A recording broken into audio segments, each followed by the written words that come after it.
Gloria. Y por fin llegó. La visión y el llamado inaugural de Ezequiel. La verdad que cuando Dios llama, ¿verdad? Ahí abajo ponemos, dice, aunque Dios te llame, no significa ausencia de sufrimiento. ¿Verdad? Muchos dicen, quiero hacer tu voluntad, Señor. Amén, amén, yo también. Cueste lo que cueste. Pero a veces hacer la voluntad de Dios conlleva sufrimiento también, porque claro, el enemigo, el Señor lo reprenda, el diablo se levanta a la contra para contrarrestar. Cuando uno no hace la voluntad de Dios, atención a esto que es muy importante, y hace con su vida lo que le da la gana, no tiene oposición del diablo. Podrá tener problemas al final, pero mientras que no hace la voluntad de Dios, no tiene oposición. Porque si él solito se va por el camino de perdición, pues el diablo hace y encima no le da trabajo, ¿verdad? Pero el que hace la voluntad de Dios tiene oposición, ¿verdad? Ahora, la victoria en el nombre de Cristo está asegurada, ¿verdad? Porque Dios, a pesar de todo el sufrimiento y lo que podamos pasar, no nos va a abandonar. Ahora, no todo el tiempo a veces sufrimiento, hay momentos de gozo, hay momentos, en fin, hay de todo. Pero ciertamente hay batalla. Yo te puedo hablar por experiencia propia que pues hemos estado predicando el Evangelio y llevando la palabra de Dios por todos los sitios donde hemos podido y lo seguiremos haciendo, ¿verdad? Por ejemplo, la radio, cuando comienza, madre mía, qué lucha, ¿verdad? Estaban los brujos, yo me acuerdo que estaban los brujos, Señor los reprenda, echando las cartas y brujería, y no tenía problema ninguno, hermano. Porque claro, en el año 87 y anterior, como salíamos de una dictadura, las leyes no habían sido reguladas, porque con Franco siempre eran las mismas, y con Franco aquí no se movía ni el gato. Entonces las leyes no estaban reguladas. Y cuando entra ya la democracia, la libertad y todo esto, no había ley que regulara la FM. Entonces acampaban a sus anchas los brujos y toda esta gente. Y no tenían ningún problema, por años no tuvieron problemas. Nada más nosotros salir a las ondas, la Generalitat de Cataluña viene a comernos, hijo mío de mi vida, por predicar el Evangelio de Cristo. Pero tú fíjate qué cosa más grande, ¿verdad? Años detrás de nosotros. Ganamos todos los pleitos. Aún así a ellos les importaba poco. Seguimos ganando los pleitos. Y para colmo, ahora que estamos en el gobierno más independentista de toda la historia, se tiene que comer como 4 o 5 emisoras evangélicas que hay aquí en Cataluña. Da un aplauso al Señor, el diablo ahí derrotado. Hay 4 o 5 emisoras ahora mismo que están emitiendo. Y yo, hermanos, me alegro en el nombre de Jesús de Nazaret. ¿No quieres una? Pues mira, una por aquí, otra por allá. Están atosigados. y de verdad que ellos quisieran quitarla del medio, pero ahí están. Así que el diablo no puede vencer, está derrotado en el nombre de Jesús. Amén. Gloria al Señor. Así que bueno, el llamado, pues en cuanto al evangelismo, en el caso nuestro fue claro, pero la lucha, pues también ha sido, ¿no? Ha sido dura. Cuando también salimos a predicar, ¿verdad? Por las calles, porque lo hemos hecho, la policía estaba ahí enseguida al momento. ¿Quién tiene usted autorización? ¿Verdad? Como el otro día contaba Eloy. y así era constante. Sin embargo, cualquier charlatán se pone en la calle y tú vas a ver que no le dicen nada. Y se pone, por ejemplo, en las Ramblas, donde quiera, y no les pasa nada. Te pones a predicar el Evangelio, al momento tienes ahí a la policía. Es increíble. Pero a pesar de todo, ¿han podido parar el Evangelio? No, el Evangelio sigue. Amén. Y no podrán hasta que llegue ese momento cuando el Señor nos llevará. Así que, por eso cuando Dios llama a los profetas, y vamos a ir viendo hasta donde dé tiempo, pues observamos varias cosas. Por ejemplo, Jeremías llegó un momento que dijo, yo ya, se acabó, ya no profetizo más. Porque cada vez que profetizo, le daban leña. Y la última vez se lo metieron, ¡pum!, al pozo. Hasta que vino Nabucodonosor y lo sacó de ahí. Impresionante, ¿no? Así que a veces el llamado puede ser duro, ¿verdad? Pero gracias a Dios, que Dios siempre trae la victoria. Así que en este caso llama Dios a Ezequiel y la verdad central dice: Jesucristo llama a sus discípulos a llevar con paciencia las dificultades a medida que lo siguen. Así que la lección ya empieza, ¿verdad?, advirtiéndonos que el llamado tiene dificultades. Claro que cuando ya estamos a mi altura, ¿no?, que todavía soy un chaval, pues bueno, todavía siguen sus problemitas, ¿no? Todavía siguen sus problemitas y no cesan. Sí, algunos pensaban que si va a pasar el tiempo y las dificultades se van a acabar, pues todavía no, ¿verdad? Las dificultades siguen. Lo que sí está asegurado es la victoria. Porque como decía un refrán que dice, que me quiten lo bailado. Bueno, ya. Todo lo que hemos hecho. Mira, Josué, ya que estás aquí.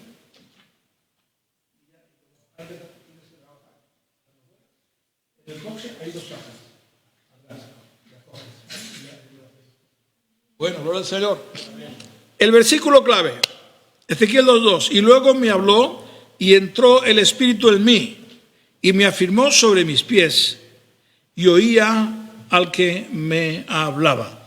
Esto se refiere a un llamado total. Amén.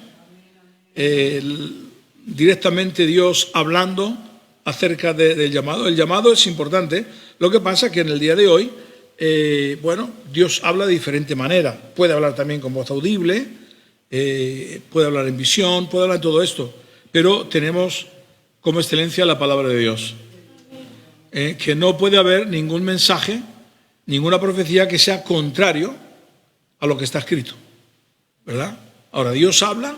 Sí, porque a mí Dios me ha hablado en varias ocasiones, con total certeza y seguridad. Pero a veces cuando hay mucha gente que viene profetizando, es decir, que y todos los días profecía, cuidado. Dice la Biblia, examinarlo todo, retener lo bueno y desechar lo malo. Porque no es igual. Los profetas en el Antiguo Testamento servían para dirigir la vida o el ministerio. Por ejemplo, un rey, venía y le atacaban los filisteos. Entonces había que preguntar. Entonces Dios...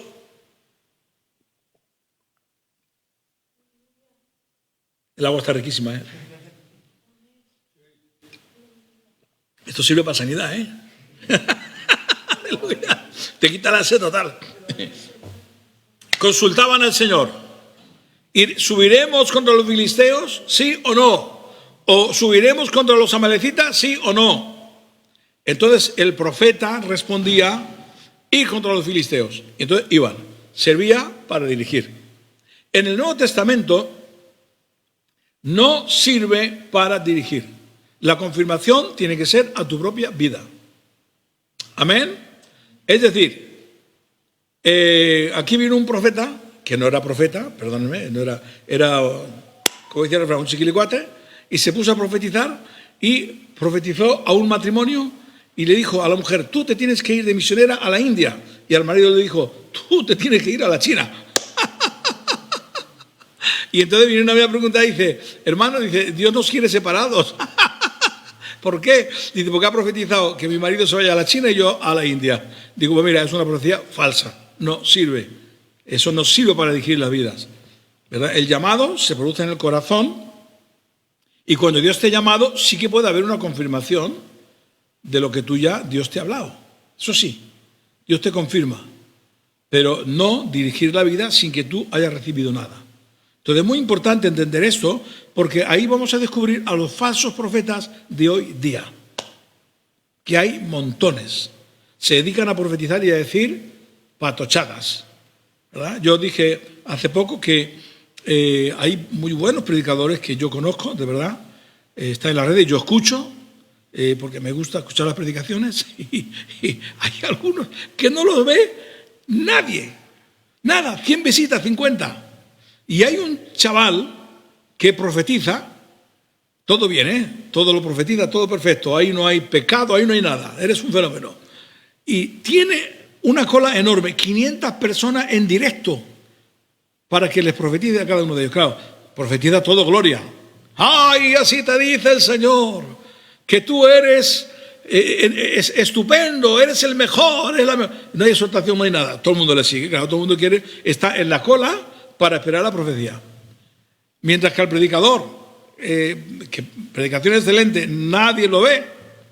Al profeta que profetiza, gloria bendita, tiene 500 visitas o más, ahí en directo, Ojo, que solamente las grandes televisiones lo tienen. Es increíble, hermano, el Señor nos ayude. La profecía tiene que tener exhortación, consolación y edificación. Si solamente tiene viva tú,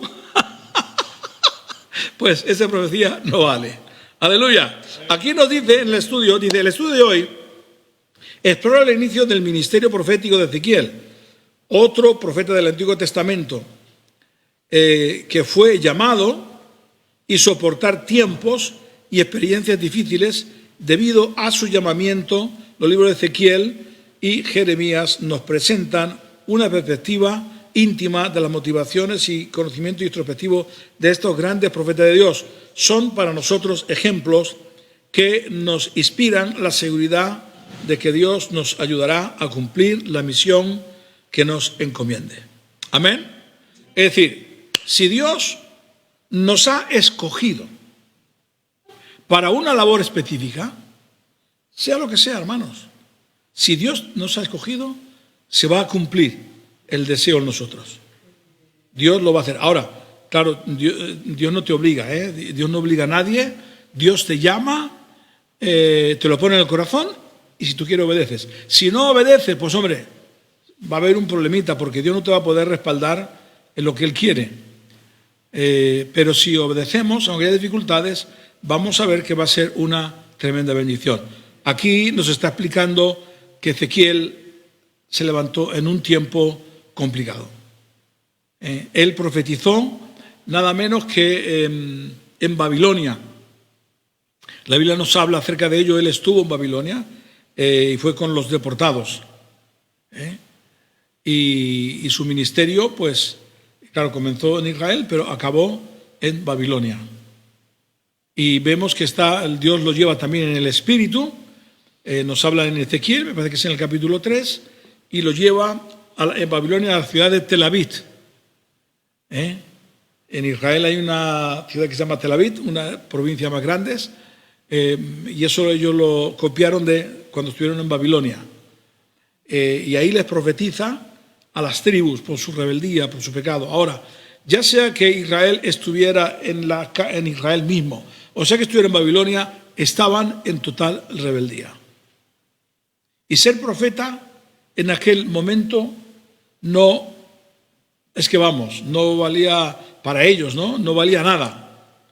Así que cuando Dios los llama, pues claro, Jeremías, Ezequiel y algunos otros en algún momento de su vida se quejan y dicen, me has llamado y solamente recibo palos.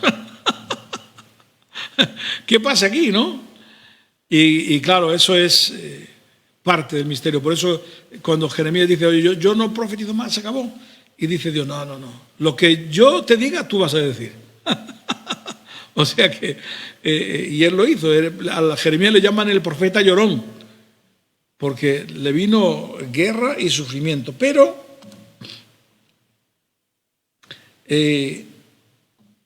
aquí tenemos, por ejemplo, no solamente a profeta Ezequiel y Jeremías y otro más. Tenemos a otro, José era profeta, tuvo sueños proféticos, el Señor fue utilizado, ¿verdad? Dice en Génesis 45:8, ahora pues, no fuisteis vosotros los que me enviasteis aquí, sino Dios, Padre Santo. Y Él me ha puesto por padre de Faraón y señor de toda su casa y gobernador sobre toda la tierra de Egipto. Es decir, lo que está diciendo José, es decir, el hecho de que yo esté aquí en Egipto, no ha sido porque vosotros me habéis vendido, me habéis maltratado, bandidajes, sino es porque Dios me ha enviado. Ahora, evidentemente, Dios no comete maldad. ¿Cuántos gritan un fuerte amén? A veces la permite. Vemos a Faraón cuando Dios dice que endureció el corazón de Faraón. Y mucha gente dice, pero hermano, ¿fue Dios quien endureció el corazón? No directamente. Lo que pasa es que Dios se hace responsable sencillamente porque Él quita su mano. Es decir, Él quita su mano, permite para que tenga cumplimiento las cosas que Él ha previsto. Entonces, cuando Faraón, ¿qué es lo que hace? Cuando dice la Biblia que endureció su corazón, no es que Dios endurece su corazón, sino que Faraón se endurece por medio de las señales que Dios hacía a través de Moisés y Aarón, y él se endurecía. Pero era porque Dios apartaba su mano y venía el otro, ¿verdad? Y le endurecía el corazón. Pero Dios se hace responsable porque Él es Dios. Pero no es Dios quien lo hace directamente, sino que Dios permite ciertas cosas.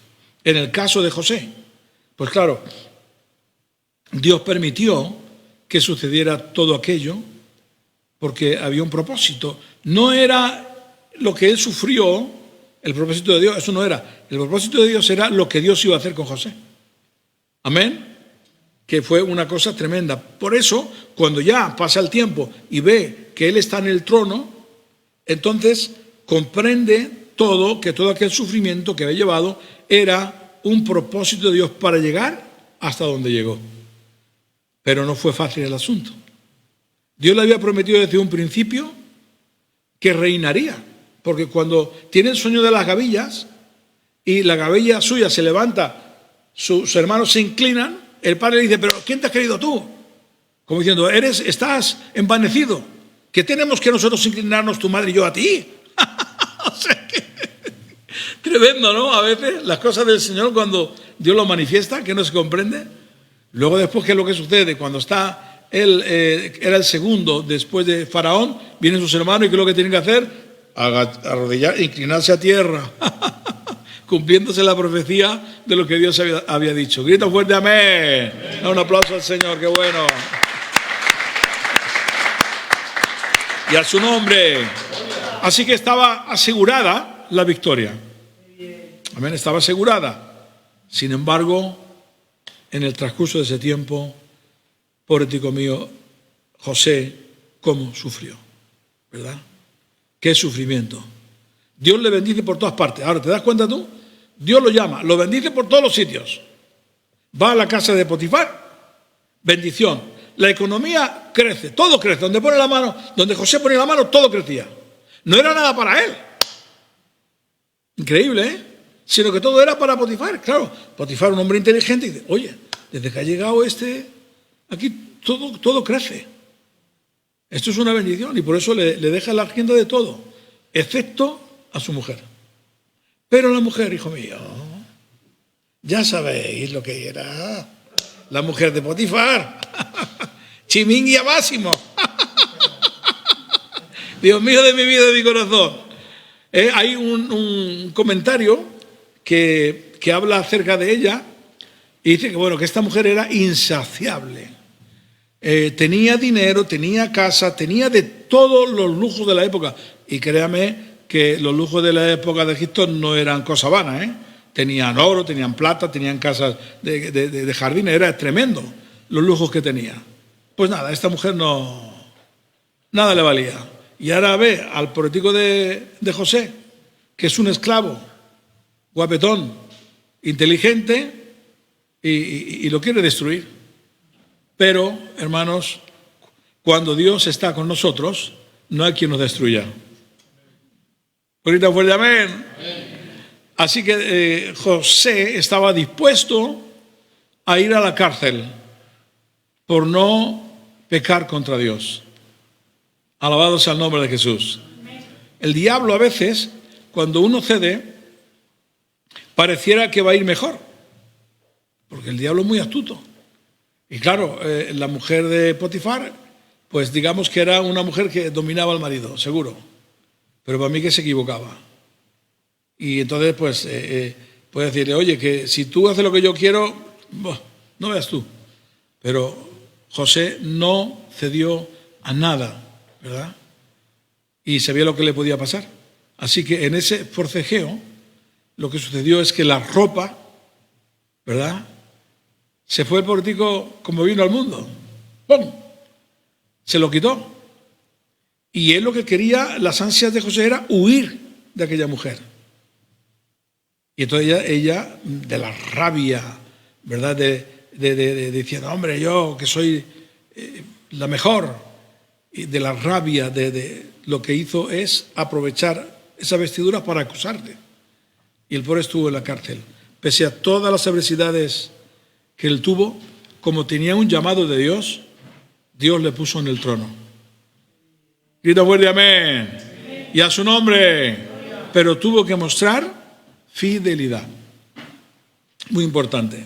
En el Salmo 105, 26 nos dice, envió a Moisés su siervo y a Aarón a quien había escogido. Otro llamado de Dios. Dios luchando con Moisés. Que tienes que ir. Moisés, que no voy. Léetelo, por favor, léetelo en Éxodo, capítulo 3. Que tienes que ir, que no voy, que soy tartamudo, Y el Señor porfiando con él. Pero hombre, que yo he sido el que he dado la boca al hombre, que no. Fuerte, ¿eh? Dios hablando con él. O sea que si Dios habla conmigo, me da un desmayo. La verdad, he tenido manifestaciones del Señor, pero imagínate, escuchar la voz de Dios audible, es impresionante. Ha habido gente que ha escuchado la voz de Dios. Yo lo he escuchado, para mí era como audible, pero era algo aquí en el pecho. Era algo muy fuerte. Para mí era tan real como la voz, pero no era los oídos, sino que era aquí en mi pecho, sonaba aquí en mi pecho. Simplemente Dios me dijo, la fe que tú necesitas yo te la doy. Y se cumplió la petición que había hecho en aquel momento. Gloria al Señor, necesitaba, esto era en el año 87, sí, me parece que era en el año 87, 88, necesitaba 4 millones de pesetas de hoy, en aquel entonces era dinero, 24.000 euros de hoy para mañana o pasado mañana, de algo que no era mío, no era una deuda mía, era una deuda de otro, pero por no hacer daño a otro, que era realmente el que había dado la autorización de hacer una operación, y por no hacerle daño, dije, Señor, ayúdame a solucionarlo.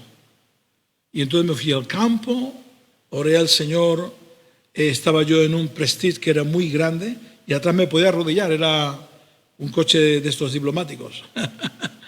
Y cuando estaba orando ahí, con toda esa ansiedad, hubo como si 2 manos me agarraran de aquí, me levantó, me dio la vuelta, ¡pac!, y me sentó. Era impresionante. Yo era una pluma.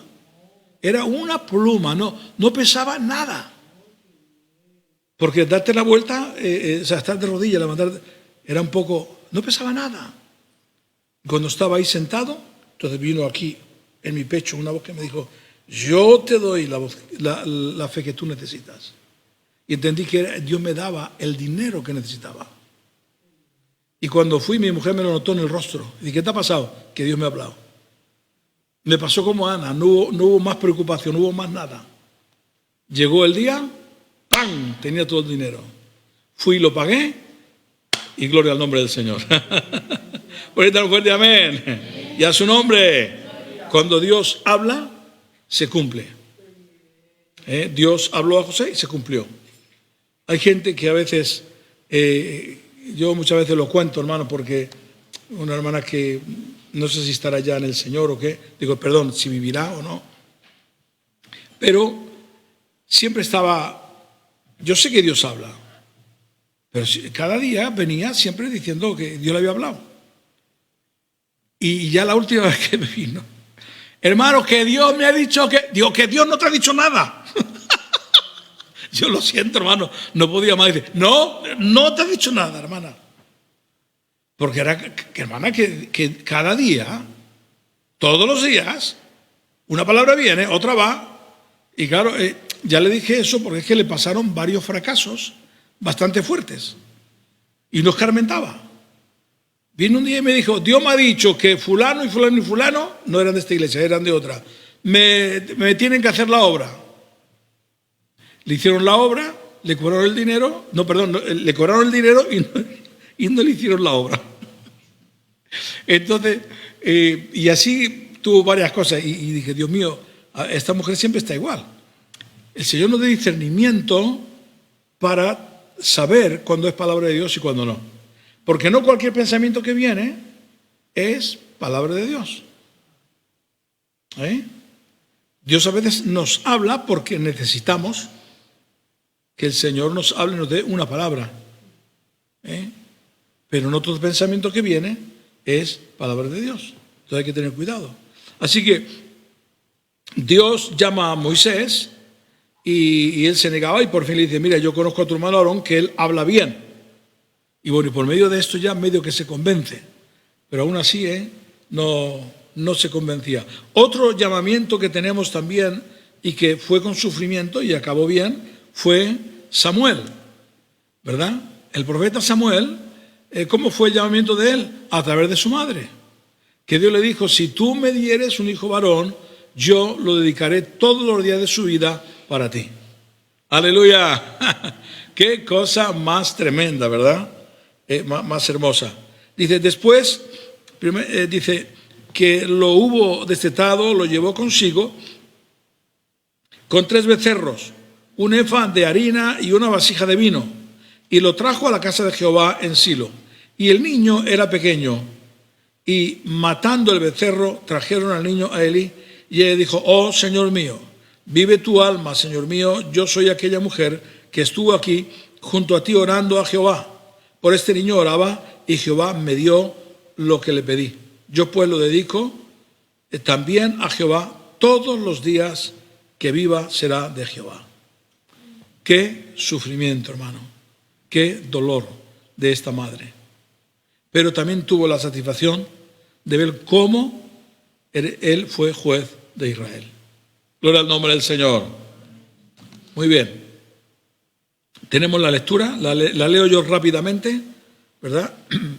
El tiempo nos avanza. Y vino palabra de Jehová al sacerdote Ezequiel, hijo de Buzi, en la tierra de los caldeos junto al río Quebar. Vino allí sobre él la mano de Jehová, y miré, y he aquí venía del norte un viento tempestuoso y una gran nube con fuego envolvente, y alrededor de él un resplandor en medio del fuego, algo que parecía como bronce refulgente, y en medio de ella la figura de 4 seres vivientes, y esta era su apariencia. Había en ellos semejanza de hombre, y cada uno caminaba derecho hacia adelante, hacia donde el Espíritu les movía, que anduviesen, y andaban. Y cuando andaban, no se volvían. Mientras yo miraba a los seres vivientes, he aquí una rueda sobre la tierra, junto a los seres vivientes a los 4 lados. El aspecto de las ruedas y su obra era semejante al color del crisólito, y las 4 tenían una misma semejanza. Su apariencia y su obra eran como ruedas en medio de ruedas.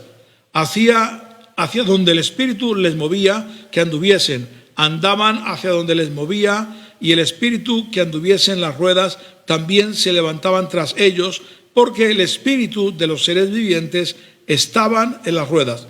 Y luego que me habló, entró el Espíritu en mí, y me afirmó sobre mis pies, y oía al que me hablaba. Y me dijo, hijo de hombre, yo te envío a los hijos de Israel, a gentes rebeldes que se rebelaron contra mí. Ellos y sus padres se han rebelado contra mí hasta este mismo día. Les hablarás pues mis palabras, escuchen, atención a esto que es muy importante, o dejen de escuchar, porque son muy rebeldes. Y me dijo, hijo de hombre, alimenta tu vientre y llena tus entrañas de este rollo que yo te doy. Y lo comí, y fue en mi boca dulce como miel. Y ve y entra a los cautivos, a los hijos de tu pueblo, y háblales y diles, así ha dicho Jehová el Señor, escuchen o dejen de escuchar. Esta lectura, ¿verdad? Nos está hablando acerca del ministerio de Ezequiel. Y el mandato era claro. Tú tienes que profetizar, te aplaudan o no te aplaudan, escuchen o no escuchen. Aleluya. ¿Verdad? Y aquí tenemos en la visión inaugural, en el 1.4, que dice: aconteció en el año 30, en el mes cuarto, a los 5 días del mes, que estando yo en medio de los cautivos, atención, esto es en Babilonia, junto al río Quebar, los cielos se abrieron y vi visiones de Dios. En el 5.º año de la deportación del rey Joaquín, a los 5 días del mes, vino palabra de Jehová al sacerdote Ezequiel, hijo de Buzi, en la tierra de los caldeos, junto al río Quebar, vino allí sobre él la mano de Jehová. Y miré, y aquí venía del norte un viento tempestuoso y una gran nube con un fuego envolvente alrededor de él, un resplandor en medio del fuego, algo que parecía como bronce refulgente. Aquí lo que nos está hablando es el lenguaje que Dios está utilizando para hablar, ¿verdad? Que a veces Dios habla en forma de simbolismo y a veces no. Y que no es a veces tan fácil de entender, ¿verdad? Así que cuando nos está hablando acerca de todo esto que está viendo, nos está hablando también de conflicto, de guerra, de problemas que van a venir a ellos consecuencia de su pecado. Luego, cuando nos habla aquí, el mensaje de abajo dice: cuando Dios se acerca a la nube de la tormenta, su poderosa presencia derrota al enemigo y libera a su pueblo.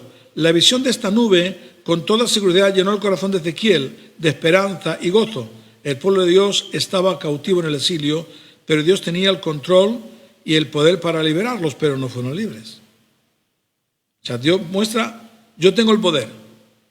Pero ahora el problema es que luego después, cuando se cumplieron los 70 años del cautiverio de la casa de Judá, volvieron aquellos, cuando vas a a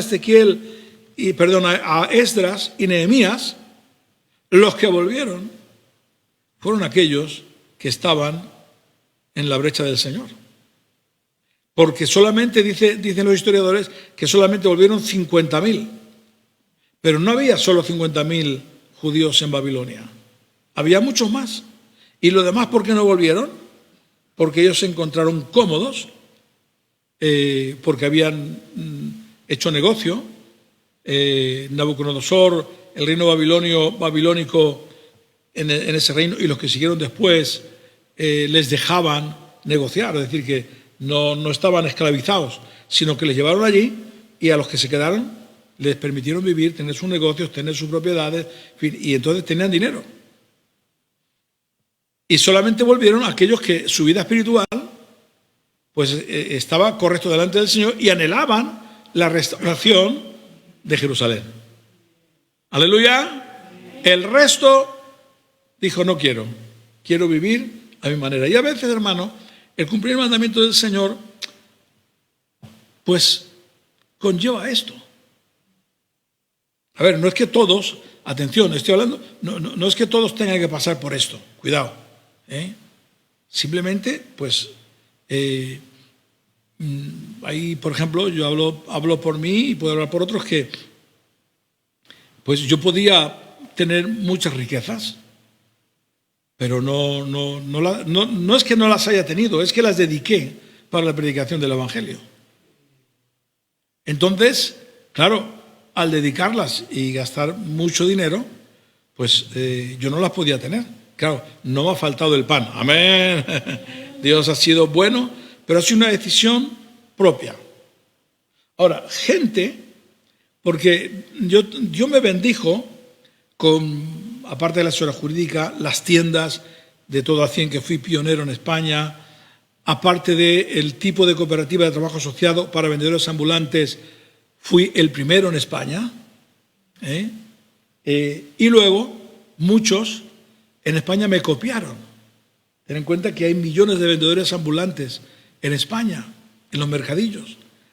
Lo que sucedía es que ellos pagaban un dinero de autónomo que no les llegaba. Es decir, tenían que, para poder ponerse en la venta, ellos tenían que pagar un autónomo que económicamente el negocio no les daba.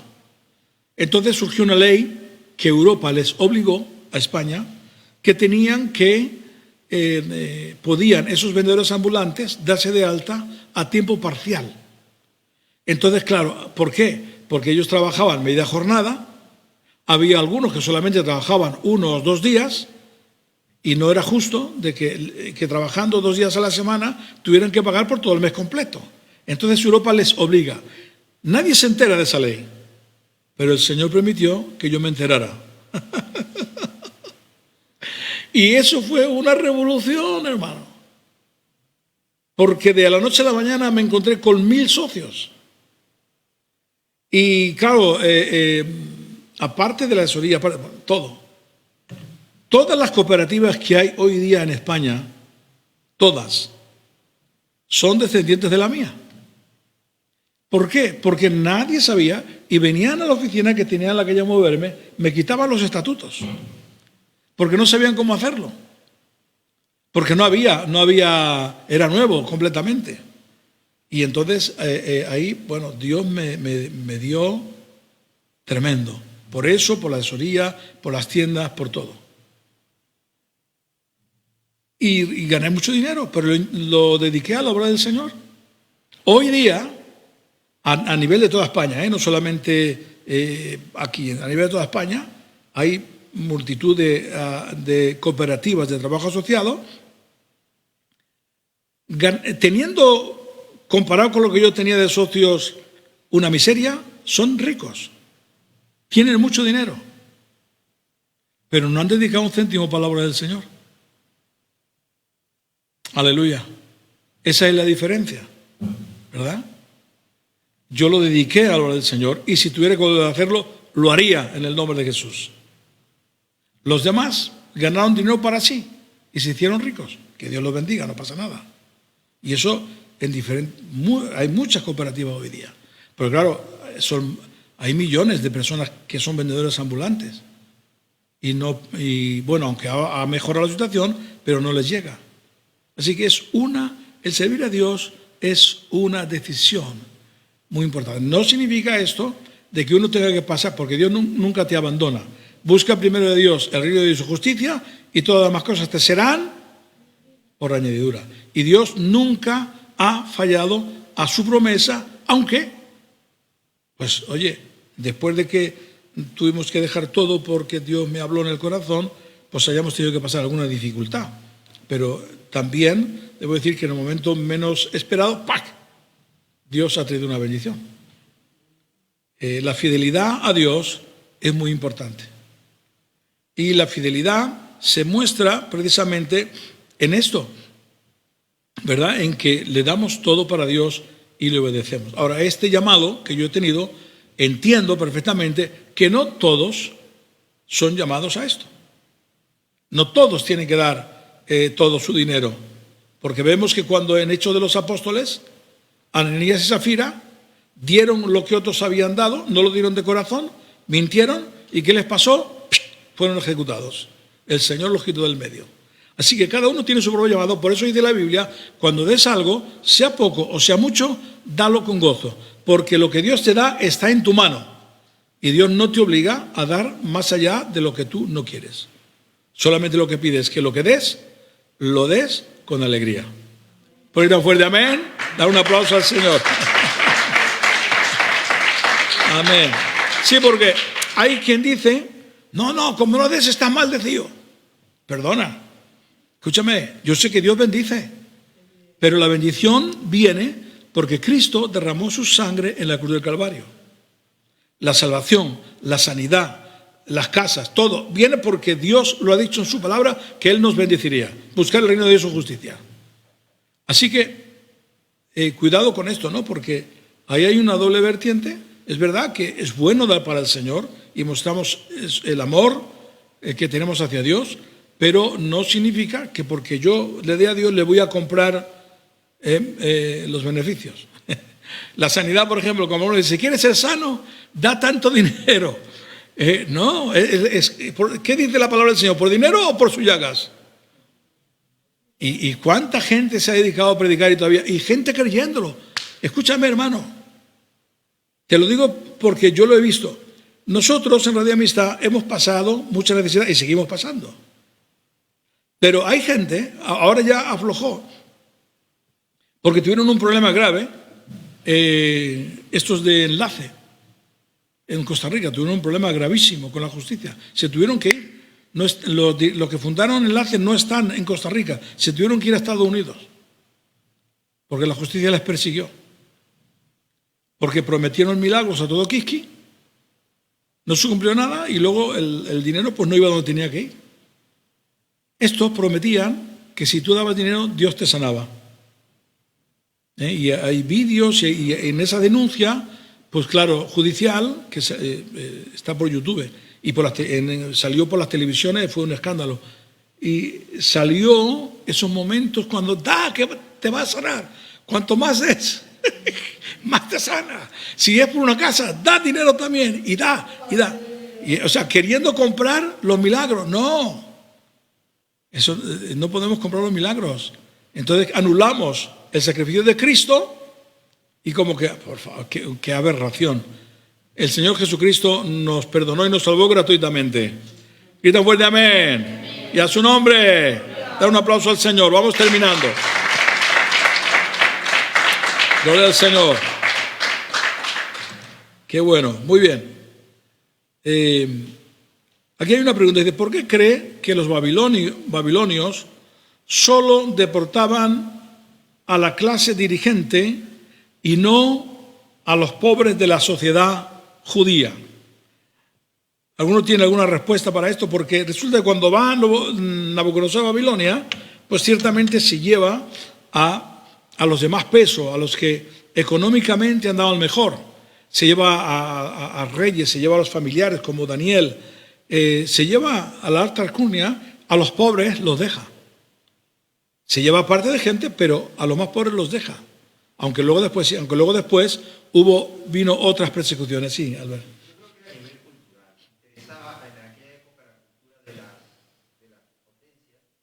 Sí. Estaba basada en el conocimiento. Los que tenían conocimiento y estudios eran pobres. Evidente. Y además, si te llevan a clase dirigente o los ricos, los pobres no se van a revelar tampoco, porque no tienen quien ir. Claro. No tienen inteligencia para hacerlo, por eso están ahí. Sí, perfecto. Esa era la mentalidad de Nabucodonosor. Por eso cuando van a Babilonia, ¿qué es lo que se exige? Que sean hombres sabios, bien parecidos, etc. Pero en el pensamiento de Dios, lo que vemos en las profecías, el motivo era que la alta alcurnia, que ciertamente eran los más sabios e inteligentes porque tenían acceso a la cultura, los demás pobres pues no tenían, por ejemplo, porque en aquel entonces tener escritura de la Biblia o de la Torá costaba un pastón, porque eso era hecho a mano. Entonces eso solamente lo podían tener los ricos, pero aquellos que realmente estaban arriba eran los que más pecaban contra Dios. Porque tenían la lectura, pero no la practicaban.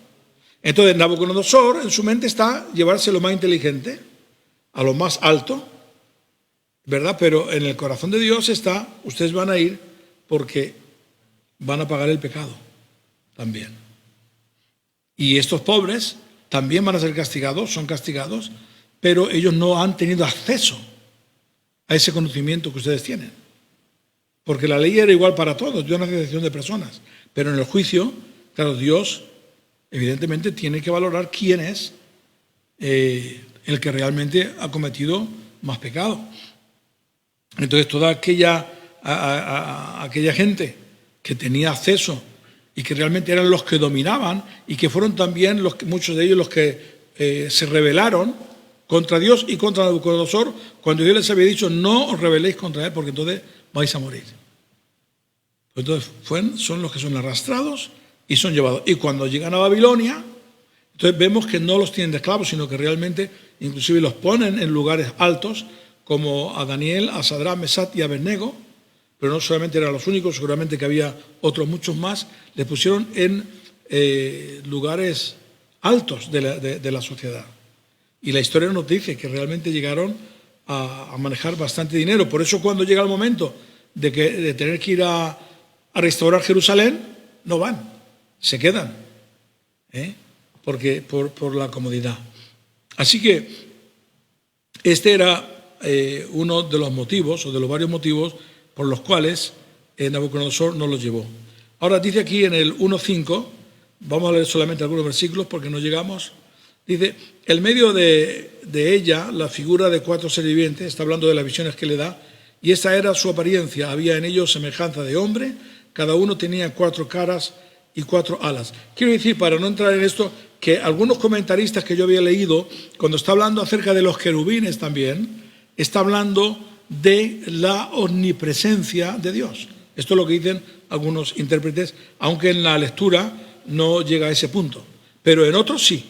En otros comentarios dice que Dios está mostrando la omnipresencia de Dios porque los seres vivientes se movían por la tierra, ¿verdad?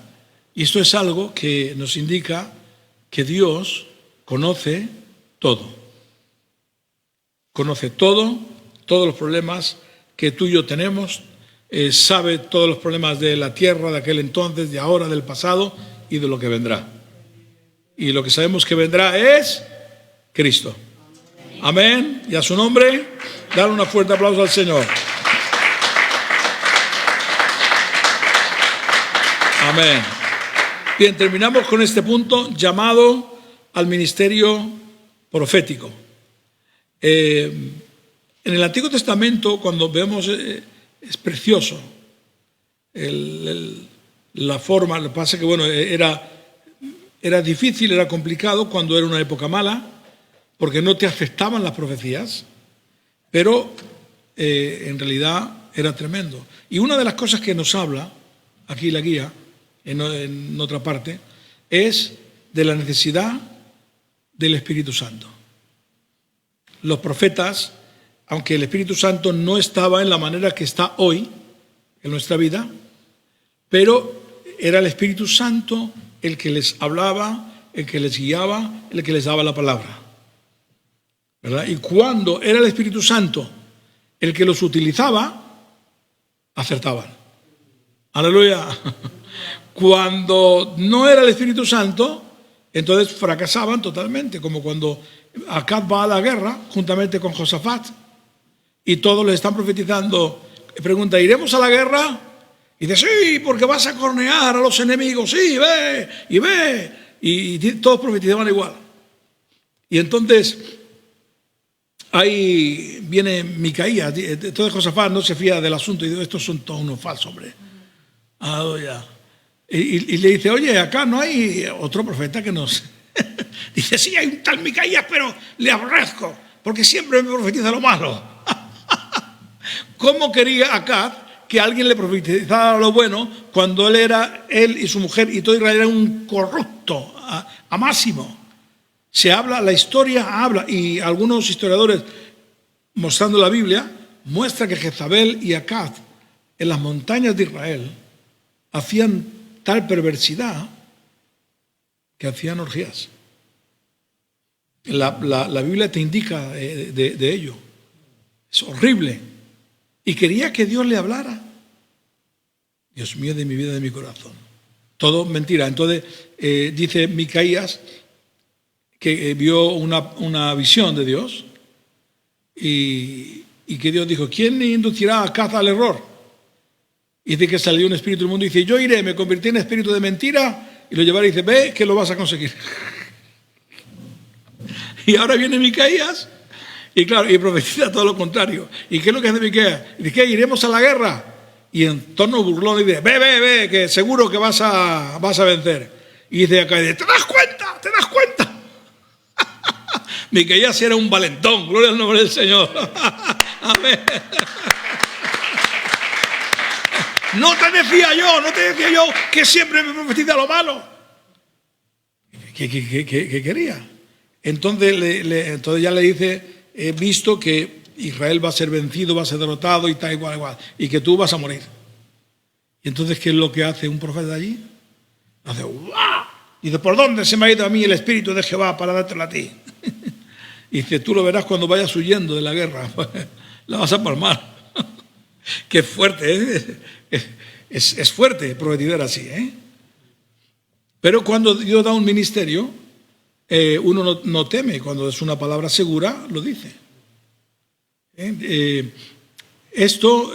Bueno, conocemos a Pelón, a hermano Pelón, era un hombre de Dios, al presidente de la iglesia de Filadelfia, y bueno, en sus años tremendo era un profeta total, porque iba a una iglesia y profetizaba, y no te echaba rosas, te decía todo, lo bueno y lo malo, pero a mucha gente que estaba ahí de engañabobos, les decía, no hagas esto, y tú vete a tu casa y traes la droga que tienes ahí, anda. Y yo no los conocía de nunca. Claro, cuando la gente escuchaba esto se ponía a temblar. ¿Verdad? También me ocurrió una cosa aquí. Bueno, me ocurrió varias cosas, pero una de ellas aquí, en la iglesia. Vinieron de otra iglesia hace años, vinieron al culto. Me parece que era un sábado o un domingo. Entonces,